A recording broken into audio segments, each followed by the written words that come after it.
Hey Naomi, let's go outside and play. I said, let's go outside and play. Naomi, please hear me right now. Naomi, please hear me. I'm sitting here.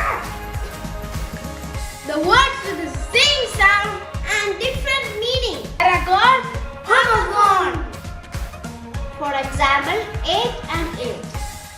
For example, meat and meat. I ate my food and I am 8 years old. We hope you enjoyed the video and also make sure to subscribe